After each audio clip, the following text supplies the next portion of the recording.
तर तिरुपती बालाजीची पहिली बायको आहे महालक्ष्मी, म्हणजे विष्णूच्या अवतारातली, आणि दुसरी बायको आहे ती पद्मावती आहे. महालक्ष्मी ही कोल्हापूरला रुसून आलेली आहे तिरुपतीवरनं.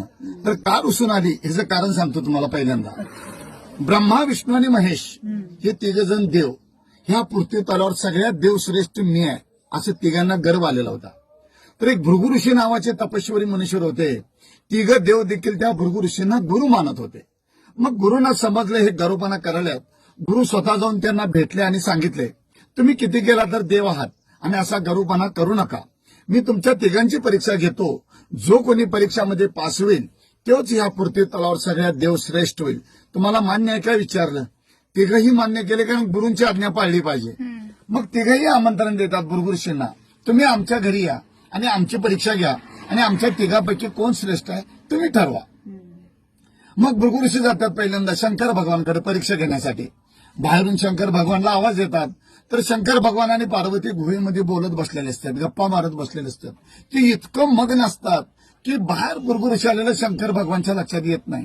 भृगु ऋषींना राग येतो. आम्हाला परीक्षा घ्यायला घरी बोलवतात, हिने अतिथीचे स्वागत करण्याची, गुरुची सेवा करण्याऐवजी हे काय करत बसल्यात. म्हणून रागाच्या भरात त्या भृगु ऋषीने शंकर भगवानला शाप देतात, या पृथ्वी तलावर तुझी मूर्तीची पूजा होणार नाही, लिंगाची पूजा होणार. म्हणून आपण ह्या पृथ्वी तलावर महादेवाच्या पिंडीची म्हणजे लिंगाची पूजा करतो भृगु ऋषीने शाप दिल्यामुळे. दुसऱ्या ठिकाणी जातात भृगु ऋषी ब्रह्मदेवाकडे. ब्रह्मदेवाची बायको सरस्वती वीणा वाजवत असते आणि ब्रह्मदेव ऐकत बसलेला असतो. बाहेरून भृगु ऋषी त्या ब्रह्मदेवाला आवाज देतात. तर ही दोघं नवरा बायको संगीतमध्ये इतकं मग्न असतात की बाहेर भृगु ऋषी आलेलं ब्रह्मदेवाच्या पण लक्षात येत नाही. जन विश्व निर्माण केलं, जनसृष्टी निर्माण केली, त्या ब्रह्मदेवाला देखील त्या भृगु ऋषीने शाप दिलेला आहे, या पृथ्वी तलावर तुला कोणीही पूजणार नाही, तुझं मंदिर कुठं उभारलं जाणार नाही. फक्त शापाला विशाप म्हणून ब्रह्मदेवाचं जन्मस्थान आहे राजस्थान पुष्कर. पूर्ण पृथ्वी तलावर त्याचं एकच मंदिर आहे, त्याला कुणीही पूजत नाहीत. तिसऱ्या ठिकाणी जातात भृगु ऋषी विष्णूकडे. विष्णू आपल्या पत्नीला महालक्ष्मीला सांगत असतात की भृगु ऋषी कधी पण येऊ देत, माझे गुरु कधी पण येऊ देत, माझी परीक्षा घेऊ देत, सगळ्या प्रश्नाचं मी उत्तर देणार आणि ह्या पृथ्वी तलावर त्या दोघांच्या पेक्षा मी श्रेष्ठ होणार. हे आपल्या पत्नीला महालक्ष्मीला सांगत असताना भृगु ऋषी ऐकतात. मी परीक्षा घ्यायच्या अगोदर आपल्या बायकोला मोठेपणा सांगायला म्हणून त्या भृगु ऋषीने विष्णूच्या छातीवर इथे लाद घातलेल्या. कधी बालाजीला योग आला तुम्हाला जाण्याचा पुढे भविष्यात, तर तुम्हाला तिथं सगळं बघायला मिळेल. भृगु विष्णूच्या छातीवर पाय ठेवलेला आहे. तेवढा भृगु ऋषीला विचारतो, गुरुवर तुम्हाला कुठं लागलं का. महालक्ष्मीला राग येतो, तुम्ही एवढे देवादेव श्रेष्ठ म्हणून मला सांगतायसा, तुमच्या छातीवर त्यांनी पाय ठेवलं आणि तुम्ही त्यांनाच विचारताय लागलं काय म्हणून. माझा अपमान झाली म्हणते, ते क्षण देखील थांबणार नाही. तेवढा विष्णू म्हणतो, त्या भृगु ऋषीनं माझ्या गुरुनं माझ्या छातीवर पाय ठेवलं, तुझा अपमान कसा झाला. त्यावेळेला ती म्हणते, मी तुमची धर्मपत्नी आहे आणि तुम्ही मला एक लग्नात वचन दिलतं की सदैव तुझं स्थान माझ्या हृदयात ठेवेन म्हणून.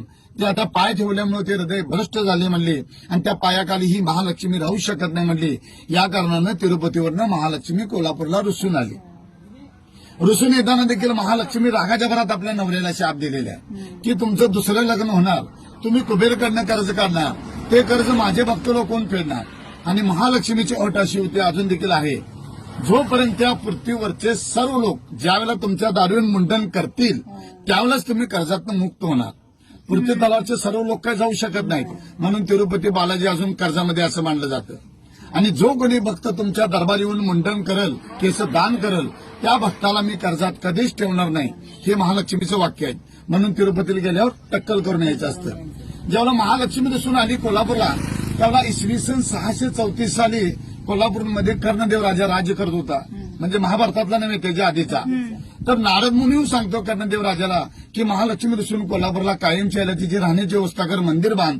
त्यावेळेला हे मंदिर बांधलं गेलं 1383 वर्षापूर्वी. महालक्ष्मीचं दैत्याकडून बांधून घेतलेलं आहे.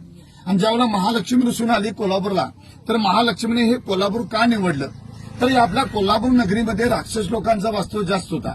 सर्व राक्षस लोकांचा नायनाट करण्यासाठी, त्यांचा वध करण्यासाठी महालक्ष्मीने कोल्हापूरला निवडलेलं. आणि ज्यावेळेला महालक्ष्मी कोल्हापूरला स्थायिक झाली, त्यावेळेला रत्नासूर नावाचा एक राक्षस महालक्ष्मीच्या भक्तांना त्रास देऊ लागलेला होता.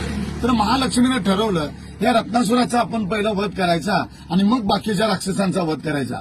पण त्या रत्नासूर नावाच्या राक्षसानं शंकर भगवानकडनं तपस्या करून त्यांना प्रसन्न करून त्यांच्याकडनं एक वर मागून घेतलं होतं. तर त्या भोळेपणाचा फायदा घेऊन त्या राक्षसानं असं वर मागितलं शंकर भगवानकडं की जो कोणी मला देवी देवता मारायला येईल, माझं रक्ताचं एक थेंब रस्त्यावर सांडेल, त्या रक्तबीजापासून एक राक्षस प्रगट होईल.